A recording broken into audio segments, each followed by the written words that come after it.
முத்துகிருஷ்ணன், உங்க நிறைவு கருத்தாவும் கொஞ்சம் பதிவு பண்ணிருங்க. நேரம் குறைவா தான் இருக்கு. நிச்சயமாக அது முக்கியமான ஒரு கருத்தை தான் மக்கள் சொல்லியிருக்காங்க என்று நான் நினைக்கிறேன். ஒட்டுமொத்தமாக வரலாறு நெடுகிலும் வரலாறு திரிக்கப்பட்டு கொண்டே இருக்கிறது. இன்னைக்கு கருணா பேசும்போது சொன்னார், நானே சொல்ல வேண்டும் என்று நினைத்த விஷயம், நீங்க இன்னைக்கு திருமுருகாற்றுப்படை முருகனுக்கு படைக்க வேண்டியது ஆட்டு ரத்தமும் திணை அரிசின்னு சொல்லணும். இதுக்கு இவங்க யாராவது பதில் சொல்ல தயாரா இருக்காங்களா? அப்படியான ஒரு குறிஞ்சி நில கடவுள், ஒரு குறவர்களின் கடவுளை நீங்க எப்படிப்பா சானிடைசர் போட்டு இந்து மதத்துக்கு கொண்டு வந்தீங்களா? அவர் சைவமா மாத்திட்டீங்களா? திருமுருகாற்றுப்படை எரிச்சிருவோமா அப்ப தீய வச்சு? இவர்கள் தொடர்ச்சியாக இங்கே ஏதேனும் ஒன்றை பிடித்து ஒரு வன்முறையை உருவாக்க முனைந்து கொண்டே இருக்கிறார்கள். அந்த மலை மீது கந்தூரி காலம் காலமாக நடக்கிறது. கருப்பசாமிக்கு கிடாவெட்டு நடைபெற்றுக் கொண்டிருக்கிறது. ஊர் மக்கள் போய் சாப்பிட்டுக்கிட்டு இருக்காங்க. இன்னொரு விஷயம், அந்த மலை மேல அந்த கந்தூரி நடந்து அங்க ஆடையோ கோழியோ அவங்க சமைச்சு அது வீட்டுக்கு கொண்டு போக கூடாது. எப்படி பாண்டி கோயிலையும் அழகர் கோயிலையும் நீங்க அது வீட்டுக்கு கொண்டு போக கூடாதோ, வாரவங்களாம் கூப்பிட்டு போடுவாங்களோ, அது போல்தான் அந்த மலையில் நெல்லித்தோப்புல நின்றுகிட்டு அந்த மலைக்கு வாரெல்லாம் கூப்பிடுவாங்க, நீங்க வந்து சாப்பிட்டு போங்க அப்படின்னு. அப்படி அந்த ஊரே போய் எங்க சாப்பிட்டு இருக்கு. நான் 35 ஆண்டுகளாக அந்த ஊரில் நீங்க மலைக்கு தொடர்ச்சியா போயிட்டு இருப்போம். நாங்க வந்து எழுத்தாளர்களோட பேசுவோம்னு சொன்னீங்க இல்லையா? இருக்கிறார்கள். நிச்சயமாக அங்கே இருந்த அதிகாரிகளின் மெத்தனமும் அந்த காவல்துறையினருக்கு இந்த நடைமுறை தெரியாததுதான் விஷயம். அது மட்டும் இல்லை, திருப்பரங்குன்ற மலை மீது அந்த இஸ்லாமியர்கள் ஒரு இரவு முழுக்க விழா நடத்துவாங்க. ஊருக்குள்ளிருந்து அந்த மேல மலை வரை விளக்கு எரியும். இரவு முழுக்க ஆயிரக்கணக்கானவர்கள் போய் வருவாங்க. அப்ப அது ஏதோ ஒரு ஸ்டாண்டலோன் தர்காவோ பள்ளிவாசலோ இல்ல, ஊர் கூடி ஆயிரக்கணக்கானவர்கள் கொண்டாடுகிற வழிபடுகிற ஒரு இடம். அந்த அமைதியை அல்லது பல் மதங்கள் ஒன்றிணைந்து இருக்கக்கூடிய அந்த பேரமைதியை இவர்கள் 32 ஆண்டுகளுக்கு முந்தைய இவர்கள் சுவரில் எழுதிய, திருப்பரங்குன்றத்தில் எழுதிய சுவர் விளம்பரம் என்பது மலை மீது இருக்கும் அவமான சின்னத்தை அகற்றுவோம், அதுதான். அதே கோஷத்தை தான் இன்னைக்கு அவர் காவல்துறை வந்து சமீப காலமா இருக்காங்கன்றீங்களே, எவ்வளவு நாளா அங்க இருக்கிறாங்க? இல்ல, நீங்க ஏற்கனவே எந்த தடையும் இல்லாம மேல நாங்க தங்கி இருப்போம், இப்பெல்லாம் காவல்துறை வந்து குறிப்புகள் எடுக்கிறாங்க, எங்க போறோங்கிறதெல்லாம் சொல்லணும். இது எவ்வளவு ஆண்டுகளாக இருக்குது இந்த நடைமுறை?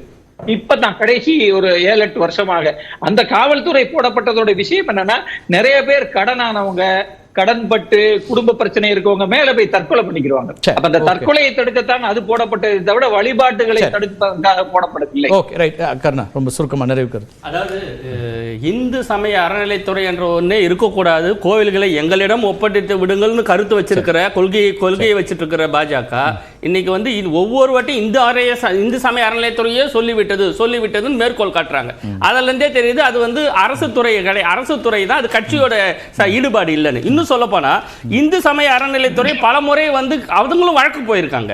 இப்ப 2011 அதிமுக ஆட்சியில இந்து சமய அறநிலைத்துறை தர்காவுக்கும் மசூதிக்கும் மின் விளக்கு கேட்டு ஒரு அனுமதி கேட்கிறாங்க, அது தரக்கூடாதுன்னு போயிருக்காங்க. அப்ப இந்து சமய அறநிலைத்துறை என்பது ஏதோ திமுகவின் கண்ட்ரோல் இல்ல, ஒரு அரசு துறை, ஒரு அரசு நிர்வாகம், அது அதோட சட்ட திட்டங்களுக்கு வழக்கப்படி நடந்துட்டு இருக்குது. ஆனா ஒரு திராவிட முன்னேற்ற கழகம் எப்பெல்லாம் ஆளுங்கட்சியா ஒரு லாஜிக் அவரு ஷானவாஸ் சொல்றது என்னன்னா, இந்து சமய அறநிலையத்துறையுடைய அக்கறை அது வந்து நிச்சயமாக இந்து கோவில்களுக்கு அதுக்கான எல்லா விஷயங்களையும் செய்யணும். ஆனா தர்காவுக்கு என்ன நடக்கக்கூடாது, அவங்க வரக்கூடாது, அதுக்கு எந்த உரிமை இல்லைன்னு இப்ப நான் சொல்ல வரேன். அவர்களுக்கு இல்ல, அது மட்டும் இல்ல, நான் ஒரு பிராக்டிசிங் இந்து, நான் பார்ன் ஹிந்து, ஆனா எனக்கே அவர்களுடைய எல்லா நடவடிக்கையும் ஏற்புடையதான இல்ல, எதையும் வந்து அவர்கள் புனிதப்படுத்த. நான் ஒரு விஷயம் நிறைவு செய்யறேன். நான் இதுவாக இருக்கிறேன், அதனால நான் இதை பேசுறேன்னு சொல்ல வேண்டிய தேவையே கிடையாதுன்ற. எதுவாகவும் இருக்கலாம். நீங்க பான் இந்துவா இருந்து இதை பேசணும், இருக்கலாம். அந்த சிக்கல்லாம் இருக்கு. அது எதற்காக கொடுக்கறேன்னா, விட்டு கொடுக்கல. நீங்க விட்டு கொடுக்கலாமா இதுன்னு சூர்யா சொன்னதால தான் கேட்கறேன். நான் சொல்ல வரேன், ஏன்னா அப்படி விட்டு கொடுக்கணும்னு நீங்க ஒரு முடிவு எடுத்தீங்கன்னா, முதலில் நீங்க வழிபாட்டு உரிமையை நீங்க விட்டு கொடுங்க. எங்களை போட்ட 95% மக்கள் உள்ள போய் வழிபாடுறதுக்கான உரிமையை விட்டு கொடுங்க.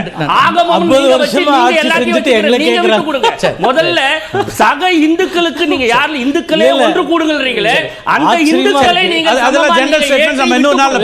அதன் பிறகு நீங்க எப்பொழுதுமே இஸ்லாமியர்களை மட்டுமே குறிவைத்துக் கொண்டு அவர்களை மட்டுமே விட்டு கொடுங்க, நீங்க விட்டுட்டு போங்க, நீங்க தர்காவை மாத்துங்க, நீங்க மசூதியை மாத்துங்கன்றது ஒரு மதச்சார்பற்ற நாட்டுக்கு நல்லது. நன்றி. நான் என்ன சொல்றேன்னா, அந்த உள்ளூர் மக்களுடைய விருப்பம் என்னவோ அதன்படி நடக்கணும், சட்ட ரீதியா நடக்கணும். இதுதான் அடிப்படை.